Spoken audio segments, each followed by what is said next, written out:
faisons un peu d'astro-horoscopie. Je voudrais revenir sur mon thème natal.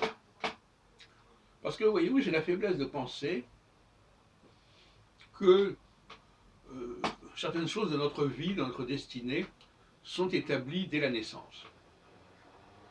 La fréquentation des médiums qui a provoqué cela, mais je peux aussi dire que je fréquente les médiums depuis la fin des années 60. Et, par conséquent, j'ai une certaine culture dans ce domaine, si on peut dire, une certaine imprégnation. Et je suis né le 1er décembre 1947 avec une triple conjonction Soleil-Jupiter-Antares. Antares qui est une des 4 étoiles fixes royales. Ces 3 facteurs se regroupent à même pas 1 degré de distance. Et curieusement, ces 3 facteurs sont au cœur de l'astro-horoscopie telle que je l'aperçois aujourd'hui. Voilà, à part l'ascendant. Le Soleil et Jupiter et l'étoile fixe. Pourquoi l'étoile fixe? J'en ai déjà parlé longuement. Je ne pense pas qu'on puisse considérer, c'est pour ça que le mot horoscopie renvoie à la notion de scopie, c'est-à-dire de vision, et un facteur planétaire n'est pas visible au sens il n'est pas stable. Il est visible à la naissance, mais il ne reste pas tel quel. Il va se bouger. Alors que l'étoile fixe, elle reste là en permanence. Donc moi, je suis né avec un certain degré d'Antares.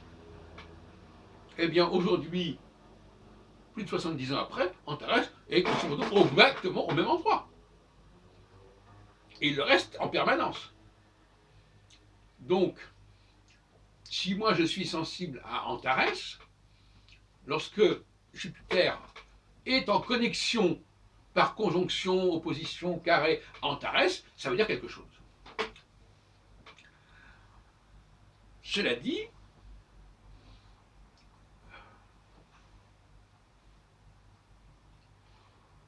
le Soleil est le marqueur d'Antares. C'est parce que le Soleil est... Alors on pourrait évidemment dire,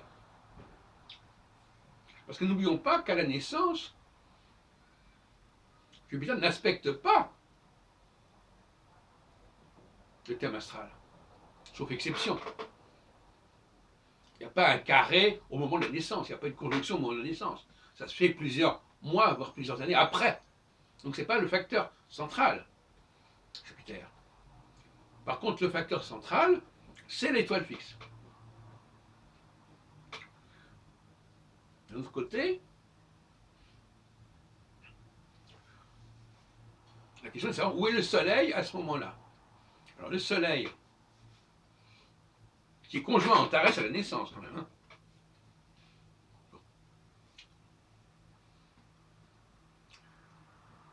Mais il n'est pas conjoint il est conjoint à Jupiter. Donc on peut dire que je suis né précisément, mais ça c'est une exception, précisément au moment d'une conjonction Jupiter-Soleil. C'est rarissime. Plus Antares.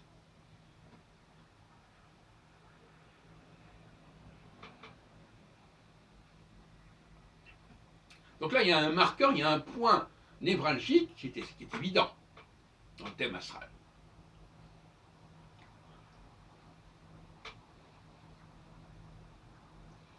Donc, il se trouve que j'ai introduit l'ascendant. Par observation, j'ai introduit le fait que Jupiter, en aspect avec l'ascendant, était important. Et j'ai constaté deux choses de ce genre-là. Ce qui fait qu'actuellement, je considère les aspects de Jupiter à l'ascendant et les aspects de Jupiter au Soleil, qui sont les deux que la plupart des gens connaissent à la fois à leur Soleil, puisque c'est quand on dit je suis de tel signe, ça veut dire j'ai le Soleil dans tel signe, et leur ascendant. Ils disent par exemple je suis Jupiter, je suis Capricorne, ascendant Lion, etc. Ou Taureau, ascendant Scorpion, n'importe quoi. Voilà le schéma général. Mais ce que je voulais vous dire, c'est qu'effectivement, ça n'intéresse pas tout le monde évidemment, voilà un thème natal qui a un point névralgique majeur. Étoile fixe royale, Soleil, Jupiter, sans oublier éventuellement le fait que traditionnellement Jupiter est en trône, en domicile, dans le signe Sagittaire où ça se trouve actuellement.